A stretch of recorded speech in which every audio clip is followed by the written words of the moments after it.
I'm a truck driver. I had a hooker climb into my truck while I was sleeping. My truck's passenger side door wasn't locked as well as I thought. I'd been hit in a parking lot by another truck, and it bent in the door a little. I tested the lock and it seemed to lock and unlock fine, but that turned out to be wrong. It was around 1 a.m. in my sleep. I sort of vaguely heard my door open, so I was already starting to wake up when someone shook me by the shoulder. I jumped up and hit her in the face with my laptop. We got in this weird hair-pulling slap fight and physically pushed and kicked her over the passenger seat and out of the door onto the pavement. I stood there half awake blinking at her through the windshield when she jumped up, flashed me her boobs and flipped me off and ran away. Went back to sleep. Sort of. Woke up an hour later or so with someone knocking on my door. It was the police. She had called them and told them I was her girlfriend, and I'd beat her up and thrown her out of the truck stop. I believe they were getting ready to handcuff me when a few drivers from the other trucks came over to explain she had been knocking on the truck doors all night, and was there most weekends, either knocking on doors or trying to climb into unlocked trucks. The cops didn't really say anything else to me. They just handcuffed her and drove her away in the back. Plot twist. I'm a female, and I look nothing like the stereotypical idea of the manly female trucker. She just looked like a greasy beach ball with dead caterpillars for eyebrows. Also, I've been flashed innumerable times by men and women. I've seen a lot of wrecks and the bodies.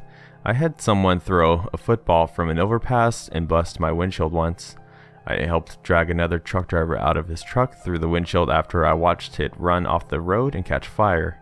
I watched a guy hit a buffalo once, and the truck and the buffalo sort of exploded everywhere. I got stuck in a snowball bobtail once, and a whole Amish family had to come pull me out with horses. Then they gave me tons of food to take with me because the women said I was too skinny. I know a guy that had a pet goat, monkey, and parrot all in the same truck. Too much weirdness without creating a wall of text. When I was a kid, there was a family of borderline mentally challenged people in my dad's small church group. I mean, the husband and wife were both very simple, as were their 2 kids.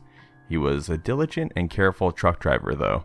The job was his life, and he was proud of it because he was a useful contribution to society instead of sitting around on disability pay. I guess a woman committed suicide by driving across the interstate median and getting to run head-on into his truck. I remember him talking to my father right after it happened. Everyone still thought it was an accident at that point, and he kept stressing how he tried to avoid her, and it seemed like she was actively steering towards him. Lo and behold, a few weeks later, it comes out that the woman was suicidal and left a note saying something to the effect that she was leaving and never coming home. She had intentionally hit him. He was cleared of any disciplinary action from his company, but he never worked again. I heard that his family was evicted a few months later, and he was in a mental hospital because his fragile psyche was done for. This was 20 years ago or so I don't know what happened in the end. I have seen fistfights at the fuel islands over people not pulling up. A big deal for us drivers. Had an RV crawl up alongside me once in Indiana. I have a habit of looking over when folks get up alongside me to check and see if they're paying attention to the road or their phones or dozing off. Anyway, I glance over to see how this old couple in the RV may be. I was surprised to find the driver was maybe 30 tops.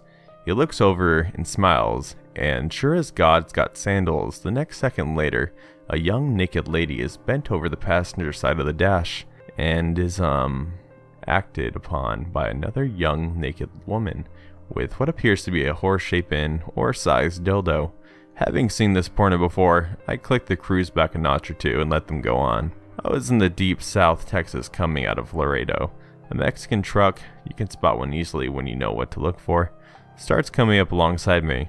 He gets up next to me and no one is at the wheel. I see 2 straps on the wheel and can only assume the dude was attempting to drive from the sleeper with a set of rigs. I backed way off and let them get up ahead of me. Saw them, 3 of these ass clowns in one truck. Later at the border check on 35 in cuffs. I was running on Kansas Highway 96 out of Great Bend early on one morning. Dawn was just peeking over the horizon back to the east. I rounded the curve out of town heading west when I see Bambi and the gang crossing the road. Must have been around 12 or more of them. I get up in the middle of the road and lay on the air horn. They stop crossing, but they start running along on both sides of the road in the direction I'm going. I get back to the throttle, and just as I came up on the group, I see two of the deer on the north side declining. They now want to join in on the group on the south side. Reflexes kick in, and I jump into oncoming lane to avoid them. I saw one's face clear as day as my fender and door went past him. He didn't hit the front corner of my trailer or my drives, luckily. However, he did hit his head on the side of my trailer. It must have been enough to daze him, as I watched him fall and get hit by my back hopper on the side.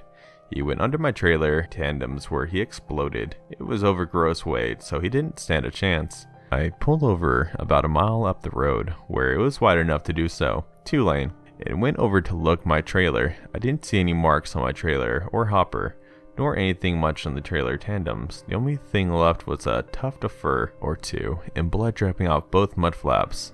Rest in peace, retard Bambi. We had a driver who had, shall we say, an odor problem. I'm not talking like body odor like sweat. I'm talking like stale urine. Anytime he'd come into the dispatch office, it was race to get him to leave again. The kind of putrid tang that would make you gag immediately and completely involuntary, regardless of your best efforts. Driver was a rather heavy-set guy. Nice enough, but a little slow. We let it go until we started getting complaints from customers about the smell. Now this driver was a flatbed driver, meaning most of his deliveries were to construction sites, job sites, steel and lumber mills, etc. 90% of the deliveries were outdoors, and in the company of rough and tough dudes who otherwise wouldn't give a damn what you smelled like. We'd get a couple phone calls a week from a jobs foreman saying they wouldn't take the guy onto their site anymore because even outdoors the smell was too bad for the workers. We started delicately attempting to bring it up, try to urge proper hygiene, etc. He claimed he showered every day, or every other day at worst, and that's just what he smelled like and has had the problem for as long as he could remember. Nothing he could do. Okay. At some point he had to bring his truck in for maintenance. It was a company truck. He didn't own it, but we don't rotate trucks, so he had had the same one for months. Something had to be checked into the gear shift, so the mechanics had to get inside the truck. Upon climbing into the cab, the mechanic promptly did a 180, puked out the driver's side door. It was then that the big piss bucket was discovered. I'm not talking like a Gatorade bottle or something that he took a leak in so he didn't have to stop one time. I'm talking like a job site shop bucket, filled nearly to the top with urine. The floor was red around it, indicating it had splashed out.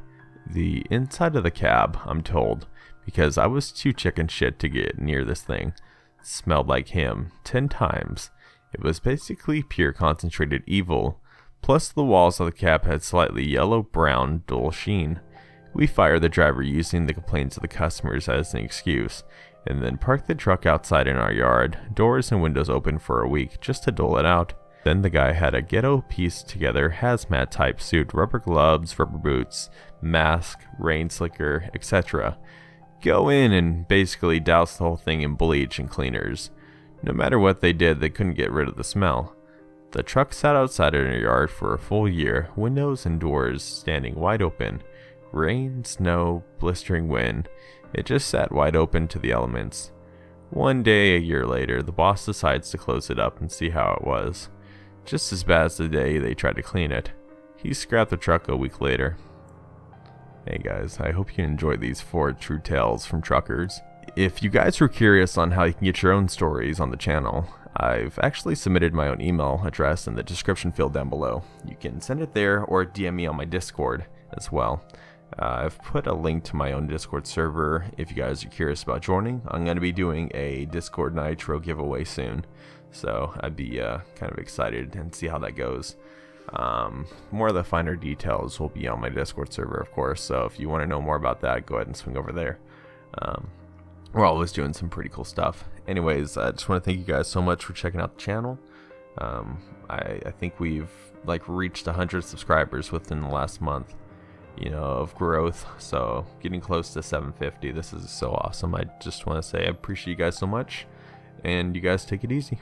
Alright, bye.